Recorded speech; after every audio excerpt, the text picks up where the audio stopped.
when Jack's drone crashed into Karen's balcony. He had no idea that retrieving a flying toy would become the beginning of a war that would shake the very foundation of his neighborhood. If you enjoy stories of truth, power, and secrets unraveling, one by one, this story is for you.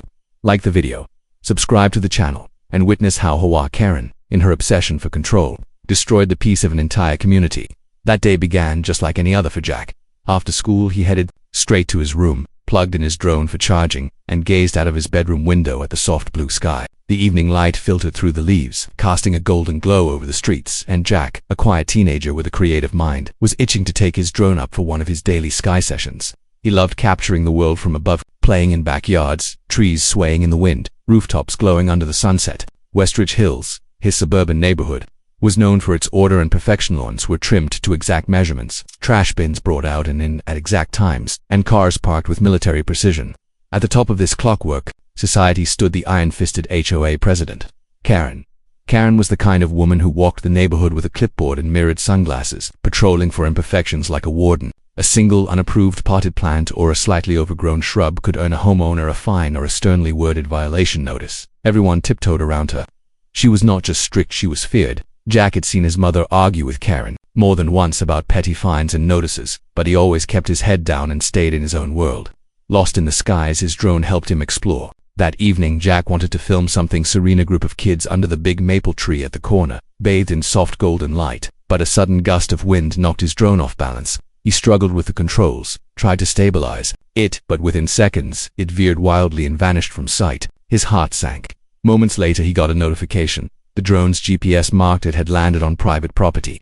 Jack checked the address and froze. It had crashed into Karen's balcony. His stomach twisted. He knew what kind of woman she was. Stealing her time was a crime. Trespassing might as well be treason. But Jack needed that drone. It wasn't just a toy. It was his passion, his voice. He hesitated, but finally made his way to her front porch. The door was tall, immaculate, with a brass nameplate that screamed authority. He knocked inside. He heard footsteps, deliberate and sharp. The door opened and Karen stood there with her trademark cold stare. "What do you want?" she snapped. "My drone, it accidentally fell into your balcony. Can I please get it back?" Jack asked softly. Karen's eyes narrowed. "Your drone trespassed into my property. That's a violation. I should be calling the police right now." Jack's heart raced. "Please, I didn't mean to. I just want to get it and leave." She vanished inside without a word, returning moments later with the drone held carelessly in one hand. But instead of handing it over, she smirked and hurled it down onto the concrete at Jack's feet. The plastic cracked, propeller spun loose. "There's your toy. Next time you spy on my house, you'll be dealing with the authorities," she hissed. Jack stood in shock, staring at the broken pieces. He bent down silently, picked them up, and walked home without saying a word. His heart was burning with humiliation and fury, but more than that, curiosity. Something about Karen's reaction. It had been strange, almost deflective, defensive, like she wasn't just annoyed, she was hiding something. Back in his room, Jack carefully extracted the SD card from the drone, hoping some footage had survived the crash. He loaded it into his laptop and fast-forwarded through the jerky recording. For a moment it was all sky and clouds and then Karen's balcony. The drone had caught a brief but clear glimpse through the balcony doors. On her dining table sat thick envelopes, files, and a man whose face was turned just out of frame. He was wearing a suit and counting cash. It didn't look like a casual visit. Jack replayed the clip multiple times. What was going on? Why was someone handling large sums of money in her house, away from public view? And why did Karen seem so panicked? Maybe he was overthinking, but his instincts told him something wasn't right. Over the next few days, Jack launched his backup drone, flying it discreetly around the neighborhood, circling around Karen's property. He wasn't trying to snoop for the sake of mischief. He wanted the truth. And soon, he found more. The drone recorded several late-night visits, unfamiliar cars pulling up to Karen's driveway, people entering through the back gate, staying for an hour or more, Karen leaving in her black SUV and returning in the dead of night, sometimes carrying a briefcase, sometimes with packages that looked nothing like groceries. It wasn't the routine of an HOA president managing neighborhood complaints. It felt more like operations, transactions. Jack still didn't tell his mother. He was afraid she'd dismiss it as paranoia, but he did reach out to his online friend Leo, a high school senior in a nearby town who was a whiz at video editing and had a nose for real-world mysteries. Jack sent Leo the clips and explained everything. When Leo called him back, his voice was sharp and serious. "Dude, this isn't some Karen being annoying. This looks like organized stuff, maybe fraud, maybe worse. If you keep digging, be careful. You might be dealing with someone dangerous." That night, Jack couldn't sleep. He lay awake thinking, was Karen just a controlling HOA tyrant, or was she something more? Was she using the HOA as a front for something illegal? He remembered all the times she dismissed complaints with veiled threats, her obsession with privacy, the way she controlled everything. Maybe it wasn't just about power. Maybe it was about hiding in plain sight. The next morning, Jack uploaded all the drone footage to a secure cloud server. Password protected it, and wrote a short message. If anything happens to me, this isn't just about HOA rules. Watch these videos, you'll understand. He saved the link and sent it to Leo, just in case. But Jack wasn't the only one watching anymore. A silver car had started parking across from their house every afternoon, windows tinted. Karen now watched him differently when they passed each other, her polite mask replaced with something darker, colder. One day, walking home from school, Jack sensed footsteps behind him. He turned quickly, but no one was there. Only the rustling wind, a single fallen leaf dancing across the sidewalk. But Jack felt it in his bones. He was being watched. And somewhere inside Karen's perfectly trimmed home, secrets waited to explode. The tension in Jack's neighborhood grew thick like the summer heat that clung to the air, heavy and almost suffocating. Since the drone crash, his life had started to shift in quiet but undeniable ways. Every time he stepped outside, he felt eyes on him, though no one ever appeared to be watching.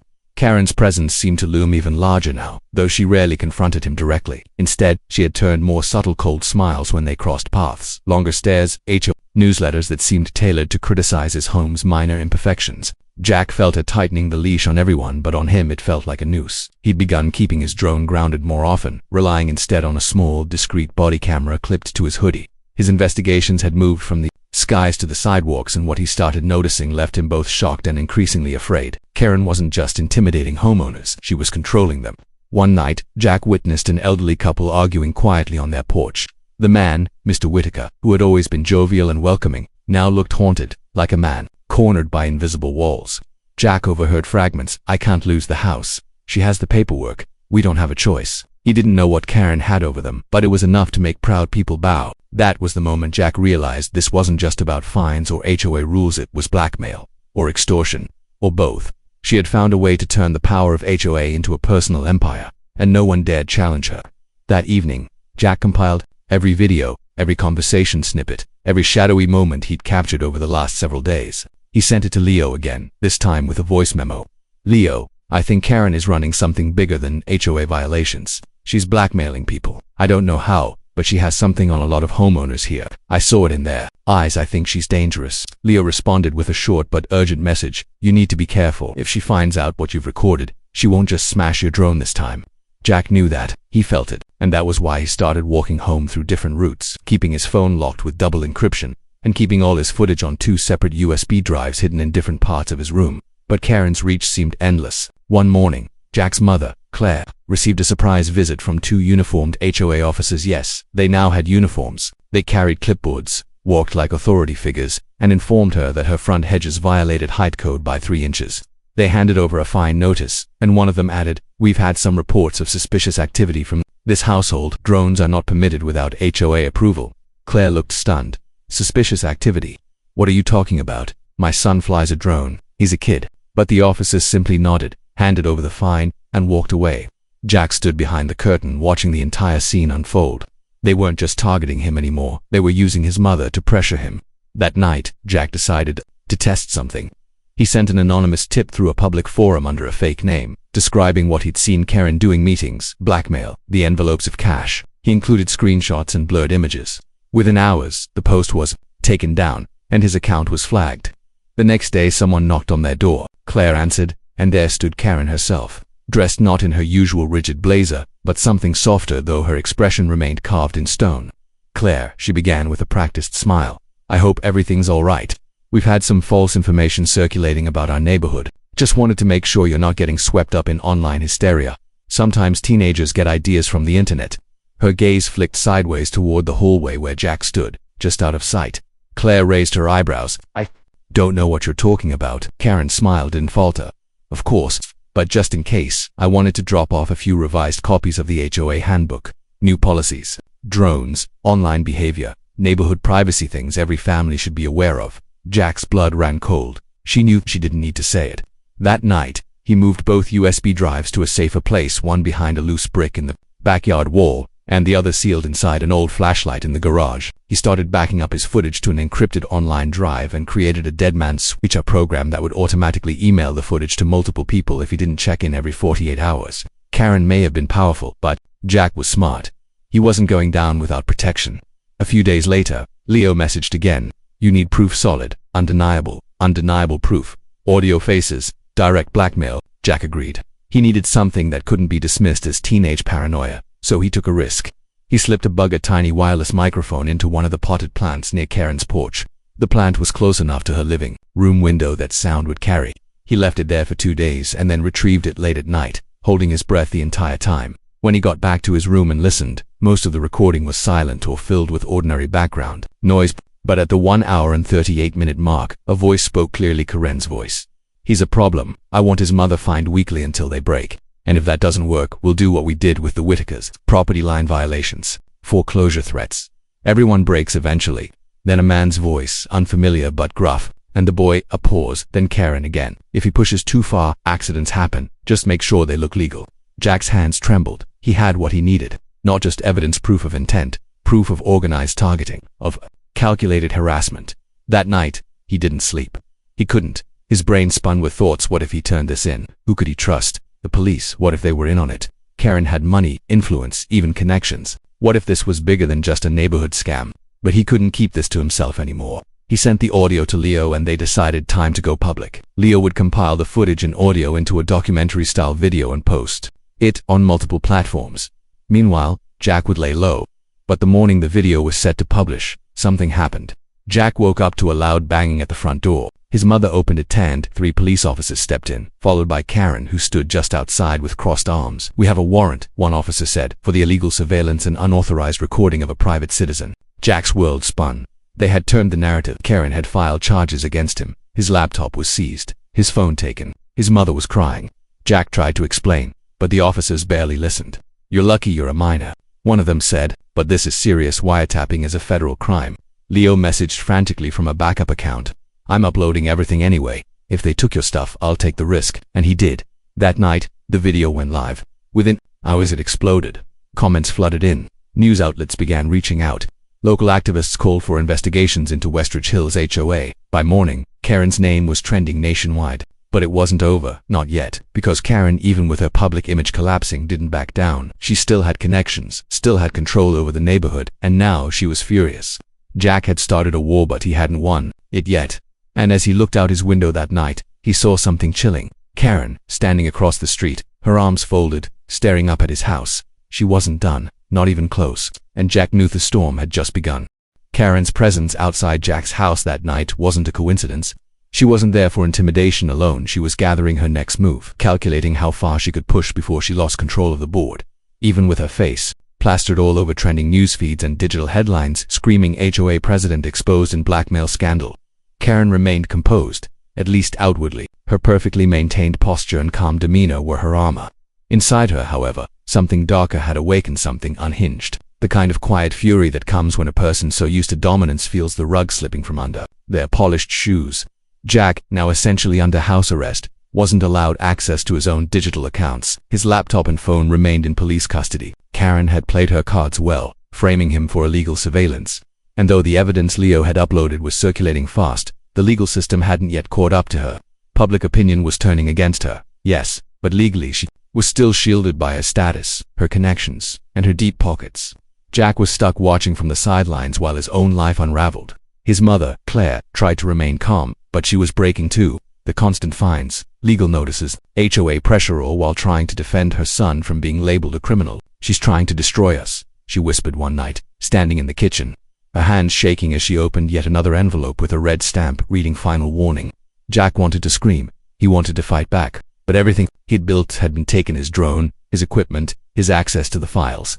The only hope was Leo, who had now gone full digital warrior, managing media attention, distributing files to journalists, and organizing a small but passionate group online who had started digging into Karen's past. That's when the deeper cracks began to show. One user uncovered that Karen had worked for a real estate firm 20 years ago that had been shut down for laundering money through shell corporations. Her name had been buried deep in a list of former employees. Another post claimed that several homeowners in Westridge Hills had lost their homes over the last 5 years under suspicious circumstances, all signed off by Karen through obscure HOA policies. Patterns were forming. What Jack had stumbled onto wasn't just neighborhood bullying, it was systemic manipulation for financial gain.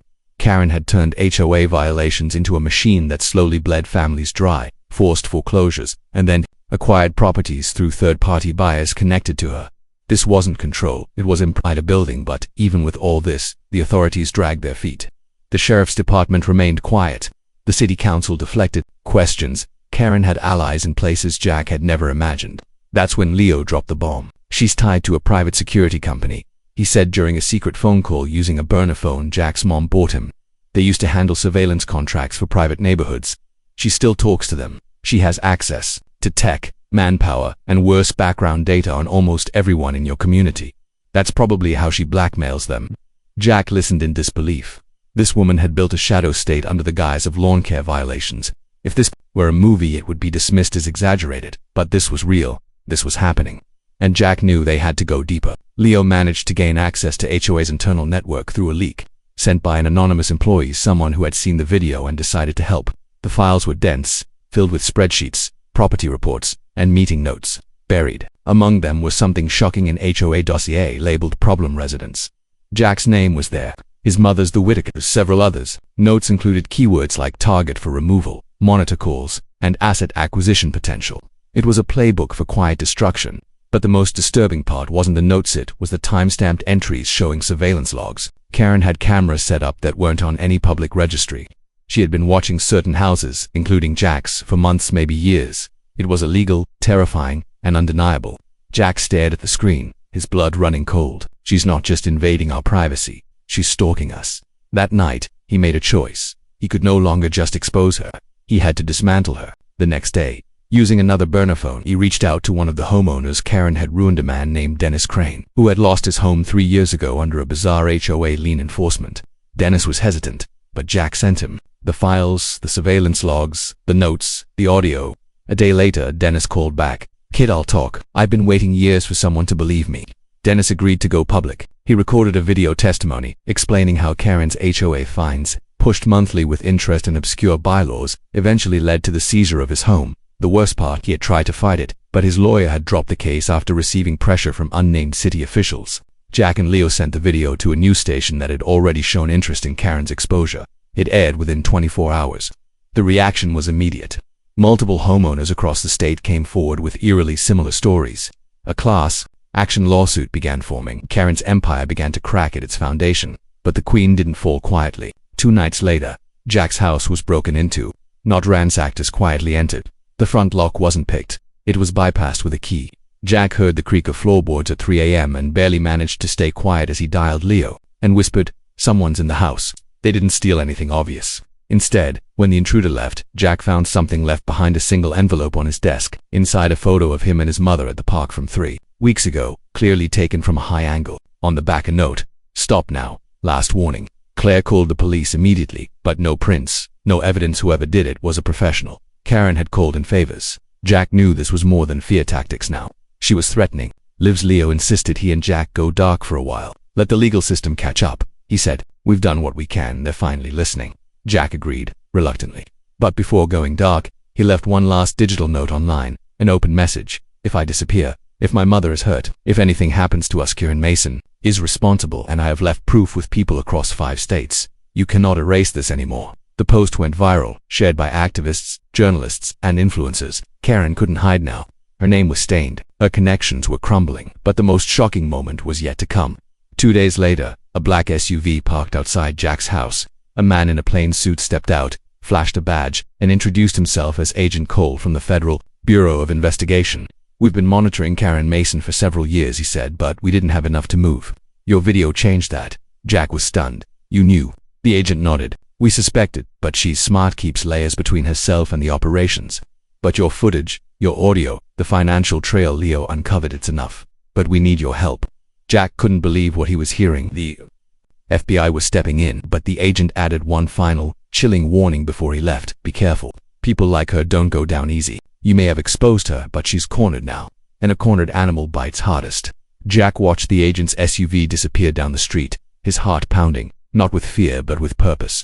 The game was no longer just Jack versus Karen. It was federal now. But he knew one thing for certain: this war was far from over. The moment the black SUV disappeared from view, Jack felt a new weight settle on his chest, not the weight of fear, but of responsibility. The FBI knew. They had been watching, but they had done nothing until he, a teenager, risked everything to make the truth visible. Now they were asking for his help, and even though Agent Cole's warning echoed in his ears, a cornered animal bites hardest, Jack felt more ready than ever. He couldn't go back to being a quiet kid who flew drones for fun, not anymore. He had seen too much, uncovered too many secrets, and now he was part of a war far bigger than he'd ever imagined. That evening, Jack sat across from his mother at the kitchen table, trying to explain everything the agent had said. Claire listened, her eyes glassy from exhaustion and anxiety, but she nodded slowly.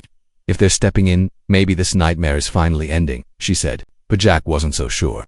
He knew Karen wouldn't go down without a fight. That same night, Leo called with another update.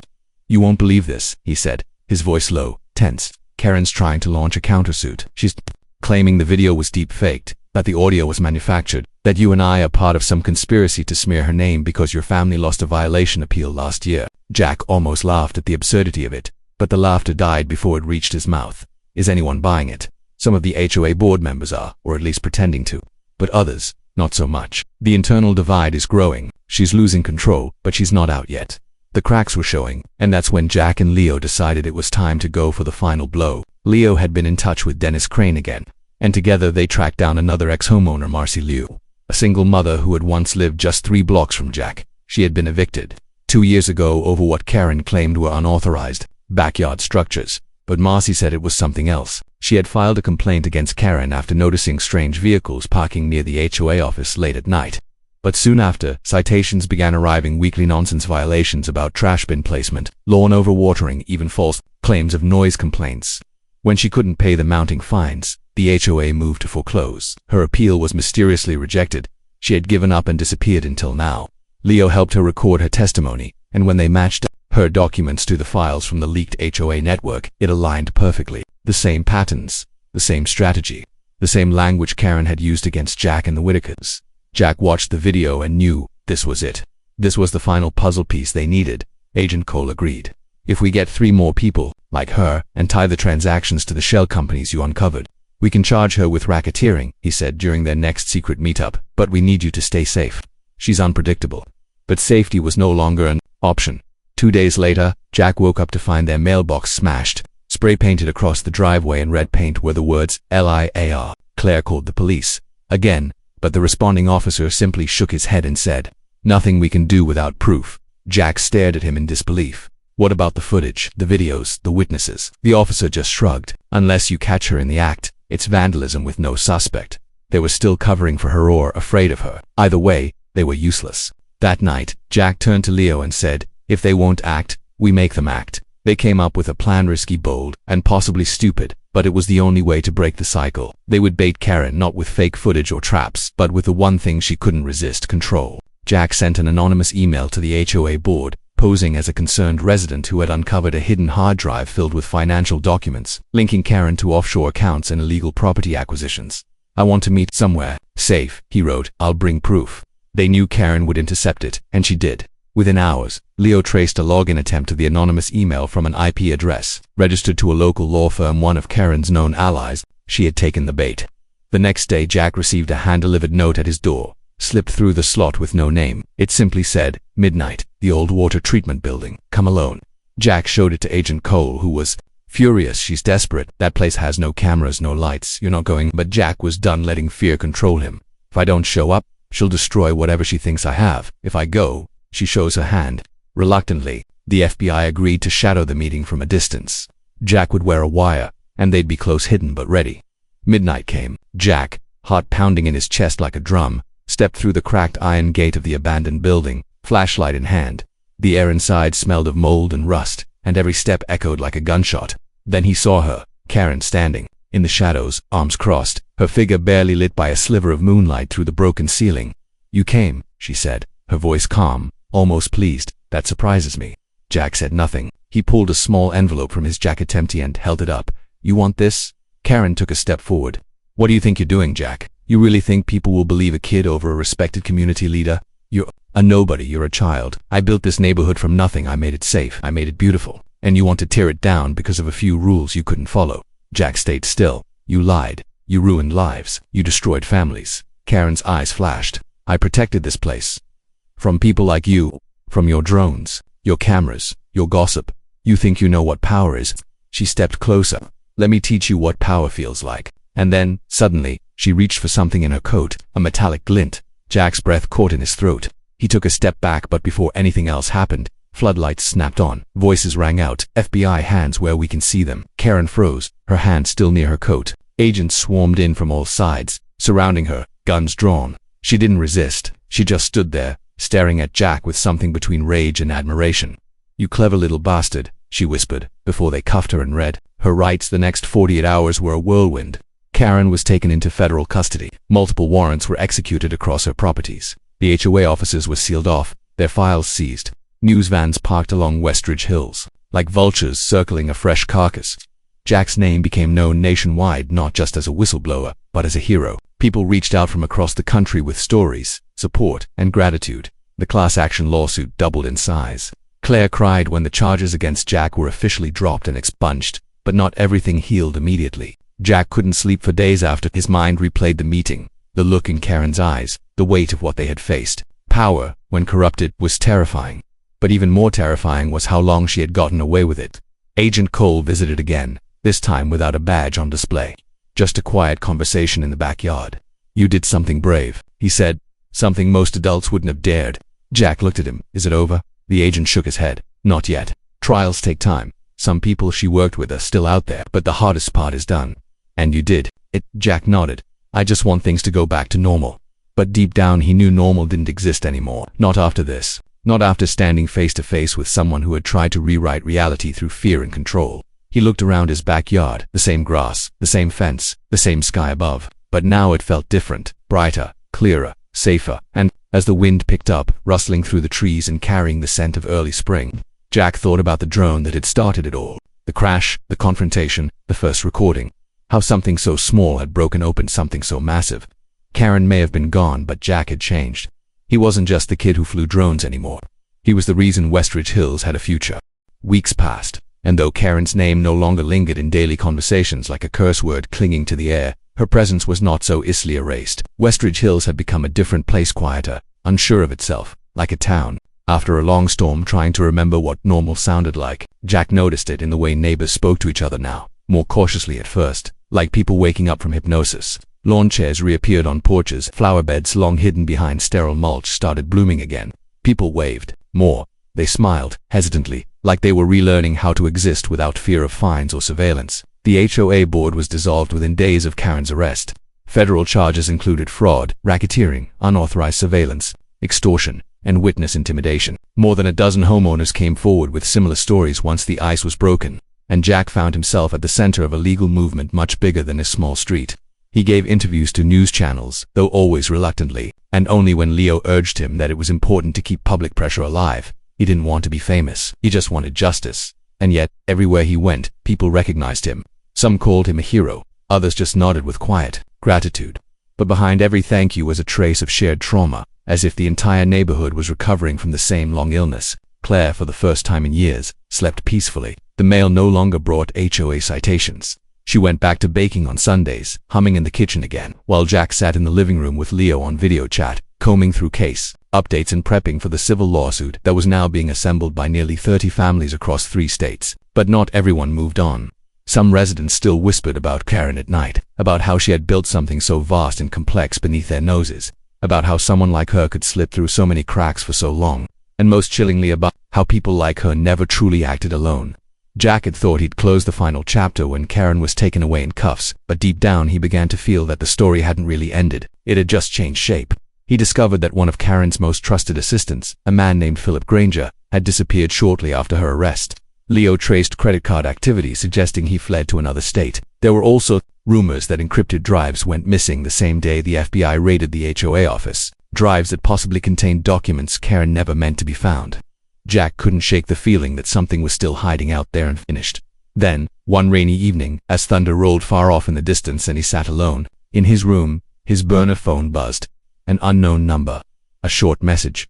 Still watching. Tell your friend Leo to stop digging. Jack's hands went cold. He hadn't told anyone, not even Leobo, the specific new searches they had run the night before. Leo had been poking around digital financial records and offshore shell companies still linked to Karen's web. Someone was monitoring them. In real time, he immediately copied the message, encrypted it, and sent it to Agent Cole, who responded within the hour. "We've suspected someone inside her network hasn't been caught. Possibly more. Don't engage. Stay low. We're widening the net." Jack didn't tell Claire. He couldn't. She had just begun to smile again. But inside, the feeling returned, that weight, that watchful tension that had lived in the walls during the worst of it. And now it was back. He and Leo agreed to halt their independent digging temporarily, but they worked quietly with a small digital investigation team the FBI connected them with. Every once in a while, Jack would receive secure reports, updates about court hearings, testimony developments, new arrests tied to Karen's associates. It felt like the roots of her empire were still being pulled from the ground, inch by inch. Then came the day Jack was asked to testify, not in court, not yet, but in a private federal deposition where his recordings, notes, and decisions were formally added to the ongoing investigation. He arrived at a secure government office with Agent Cole, who had become something of a mentor. During the hours of questions, Jack detailed everything: his first encounter with Karen, the drone incident, the files, the night at the treatment plant. When it was done, the lead prosecutor, a sharp-haired woman named Sylvia Reiner, stood and extended her hand. "What you did," she said, "takes guts most adults don't have. You've given us a case that could change how HOAs are regulated across this country." Jack nodded, but the praise washed over him like wind. He didn't feel heroic, he just felt older. That night, as he sat alone under the stars in his backyard with his old drone now repaired and resting in his lap, he reflected on everything. The quiet sky felt different now. Not threatening, just heavier with the weight of everything that had happened under its gaze. And just when he began to relax, the mailbox creaked. He froze. A white envelope was sticking out, not from the mailman. It hadn't been there minutes ago. He walked slowly, cautiously, picked it up. Inside was a single photo. A picture of him standing in front of the courthouse earlier that day, fresh, high angle. Someone was still watching, still close. The back of the photo had no threats this time, just a symbol, an old HOA logo with a small black X through the middle. He showed it to Agent Cole immediately. The agent examined it with a clenched jaw and said, "She may be locked up, but someone is still trying to finish her work." The war wasn't over. The battlefield had changed, and Jack, whether he liked it or not, was still a soldier in the fight. But he was ready. Stronger now, not just a boy with a drone, but a witness, a warrior, a protector of truth in a world where shadows still crept behind neighborhood fences. Karen had built her power through silence and fear. Jack had torn it down with courage and light. And even though the enemy had scattered into the dark, he knew no matter how long it took, he would chase every last piece of it until it was gone for good. Jack hadn't expected the war to stretch into a second chapter. But the photograph left in his mailbox confirmed what his instincts already whispered. The beast Karen built hadn't died with her arrest. It had scattered like broken glass, sharp and hiding in unexpected places. The quiet weeks that followed her downfall had given everyone a sense of false relief. Neighbors rebuilt gardens, HOA meetings were replaced with informal gatherings, and laughter returned to front yards. But Jack knew better. He could feel the tension returning beneath the surface, as though something just out of sight was watching and waiting. He no longer flew his drone casually. Every flight now had purpose, like reconnaissance in a town that still bore invisible scars. Agent Cole had doubled the surveillance on Jack's home after the photo incident, but even the agent admitted their net wasn't catching everything. Someone out there had Karen's playbook and was continuing the campaign of fear under a different mask. Leo, ever the digital bloodhound, traced the HOA logo with the black X and found it buried in an archived HOA splinter faction from over a decade ago. A group that believed in silent governance, a term Jack had never heard before but learned described secret neighborhood manipulation tactics, where the leadership operated behind shells, aliases, and legal loopholes to manage entire communities without public accountability. Karen had been one of their rising stars. But more chilling than that was Leo's next finder, new digital trail forming under the name North Edge Consulting, a fake HOA services company registered in a neighboring county just 2 weeks after Karen's arrest. The owner, Philip Granger, the same man who had vanished when Karen was taken down, the same man suspected of wiping HOA hard drives during the FBI's raid. They were rebuilding, laying low, and preparing to re-emerge with new branding, new addresses, but the same mission. Jack and Leo brought the intel straight to Agent Cole, who confirmed that Philip was still a wanted individual and considered high risk, but the FBI couldn't move without concrete proof tying him to new activity. And that's when Jack made a decision he hadn't made since the night he wore a wire to confront Karen. He would go back in. This time not with drones or bugs, but by walking straight into North Edge as someone desperate for help. Jack created a fake identity with Leo's help, new name, email address, a backstory about being a student journalist researching HOA security systems for a college paper. Then he submitted an inquiry through North Edge's client portal. requesting a consultation for his fictional neighborhood. Within hours, he received a reply. A man named George Ellis offered to meet him the next evening at a diner outside city limits. The name was fake, of course, but the response, timing, tone, and signature patterns matched those used by Granger in old emails Leo had archived. Jack didn't tell his mother this time. He only told Leo and Agent Cole. The FBI wanted him to stay away, but Jack insisted. I started this. If we let them rebuild, it's all for nothing. Reluctantly, Cole agreed to set up surveillance at the diner. Jack arrived early, wired again, sitting in a booth with his notebook open, playing the role of a nervous but curious college intern. 15 minutes later, a tall man in a charcoal jacket entered, his hair shorter than Granger's old photos, but his eyes unmistakable, cold, precise, and always scanning. He slid into the booth and introduced himself as George. You're looking to improve HOA enforcement, correct? He asked without pretense. Jack nodded. I'm exploring modern techniques, things that keep the neighborhood in line without drawing too much public attention. I've read some of your early work. It was effective. George leaned back slightly, pleased by the flattery. Discretion is key. Control without chaos. That's what we specialize in. Jack continued asking questions, careful to guide the conversation toward methods, tools, and philosophies, rather than outright evidence. But George, growing confident, began to hint more directly. We used to work with a woman who understood the importance of compliance, he said. She ran a project that went to public too fast, got burned, but her model worked. We've learned from her mistakes. Jack's heart pounded in his chest. Karen Mason, he asked gently. George smirked but didn't confirm. Names don't matter. What matters is efficiency. We can take a struggling HOA and turn it into a self-sustaining structure of compliance, fear, and discipline without the paper trail. That was enough. Jack nodded, pretending to be impressed. After 30 more minutes, George slid a thumb drive across the table. Sample documents, pricing, client examples. Look it over. You'll find our methods refreshingly precise.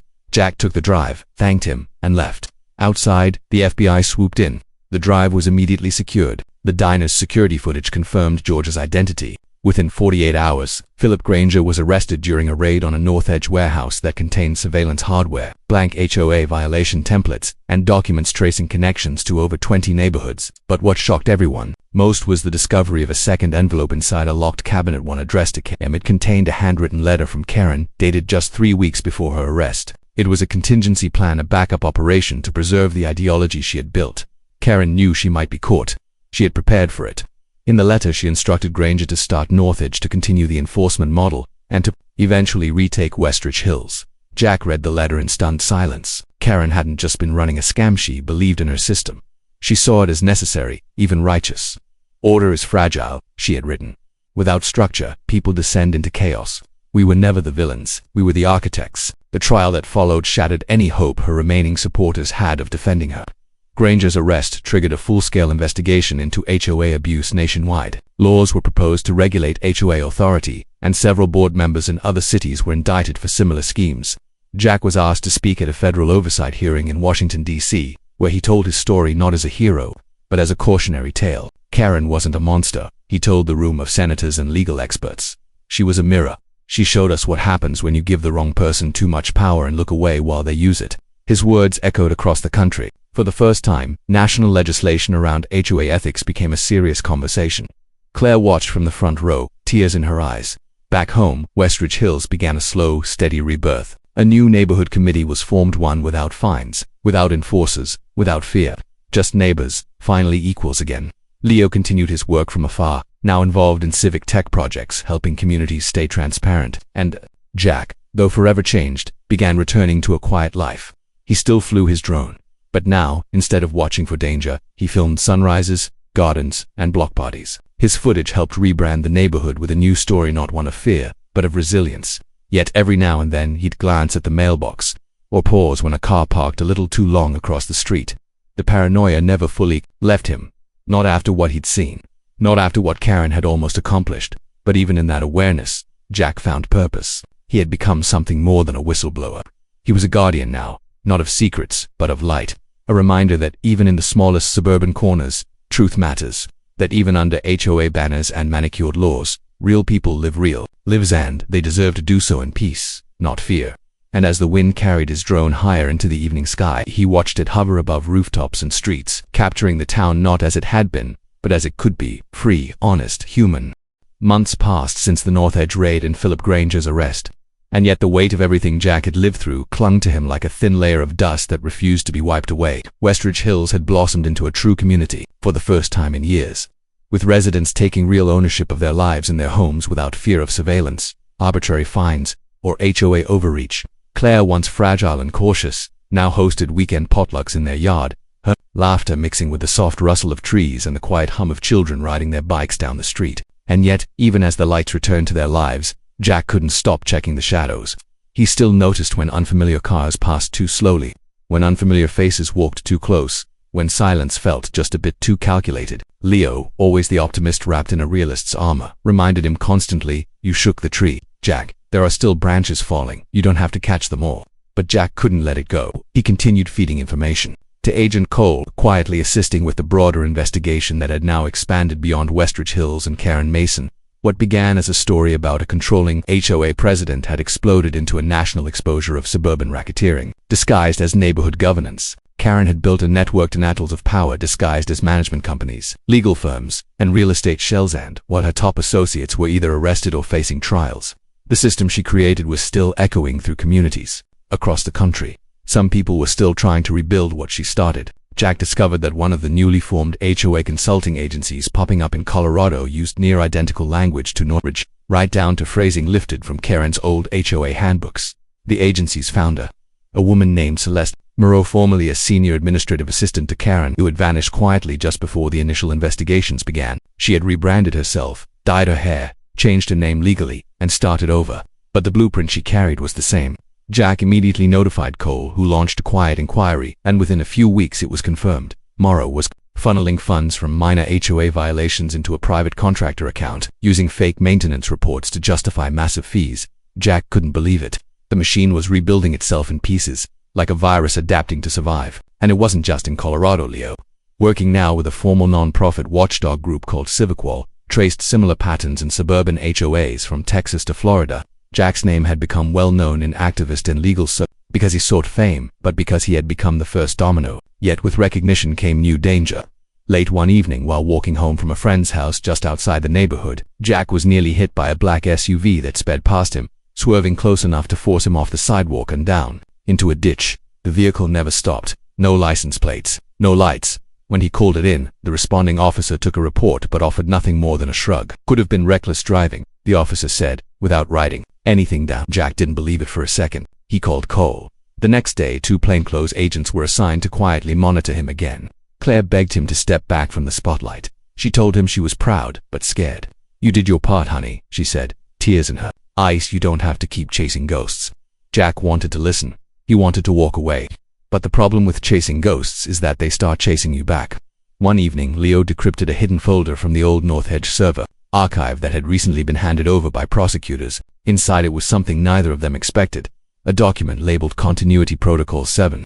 It outlined a plan in the event of Karen's incarceration, one that not only involved Granger and Morrow but extended to a secondary list of local assets, many of whom were still living in Westridge Hills.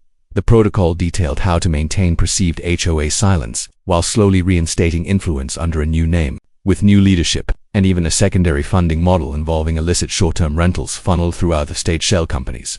Most disturbing was a line near the bottom. JB Neutralization Priority 3, non-lethal unless media re-engagement occurs. Jack stared at the initials his own. They had written out a contingency plan to silence him if he ever became a problem again. He forwarded the document to Cole, who responded with a simple line: "You need to leave town." It wasn't an order, but a warning. Claire, who had remained strong through every confrontation, now refused to sleep unless Jack was in the house, and locked all windows before dark. Leo, always strategic, booked them an extended stay in a secure guest facility used by for threatened whistleblowers. Jack didn't want to run, but he agreed to go temporarily. He told his mother it was just until the next hearing, but they both knew it was more than that. As they packed bags, Jack took one last walk through the neighborhood, the place where it all began. He passed the Whitaker house, now repainted and filled with fresh flowers. He passed the vacant lot where Karen's old office had once stood, before it was condemned and demolished by court order. He passed homes that now had real conversations happening on porches instead of fearful glances from behind blinds. He had helped bring this change, but it had come at a cost. Before he left, a group of neighbors gathered on their cul-de-sac. They presented Jack with a small wooden plaque. It simply read, "For Jack Barnes, the boy who made us free." He couldn't speak, could only nod as hugs came in waves and tears mixed with dusk.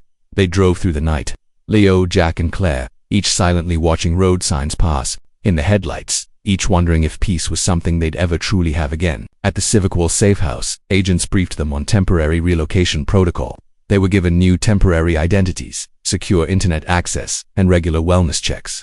Jack struggled to sleep in the first week.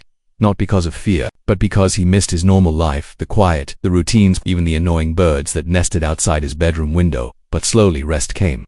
He started writing out everything that had happened, not as a report, but as a book. Leo encouraged it. People need to know how deep this went, he said. Even when the headlines move on, the truth has to live somewhere. Meanwhile, Agent Cole and federal prosecutors continued dismantling the pieces of Karen's legacy. Celeste Morrow was arrested during a sting operation in a Denver suburb. More shell accounts were frozen. Laws were passed in several states limiting the powers of HOA boards and mandating transparency. Karen herself, still awaiting trial but locked away in a high-security facility, released a single statement through her attorney. "I regret nothing. Order will always rise again." Jack read it once, then deleted it. He knew now that she wasn't some evil mastermind. She was a symptom of something worse, a system that let small people pretend they were gods behind fences and In the final week before returning home, Jack finished the first draft of his book. He titled it The Fence Line: How Power Hides in the Suburbs. It wasn't polished, but it was honest. It opened with a single sentence. "I didn't mean to start a war, I just wanted to fly my drone." And when they finally returned to Westridge Hills under quiet arrangements coordinated by Cole's team, Jack stepped back into his neighborhood with the weight of a survivor but the heart of someone who hadn't given up. Things weren't perfect. Nothing ever would be. But the air felt clearer. People lived louder. And for the first time in a long time, he believed the worst was behind them. But he also knew that if the shadows ever returned, he'd be ready. Because he wasn't just a boy with a drone anymore. He was the one who taught the whole town to look up.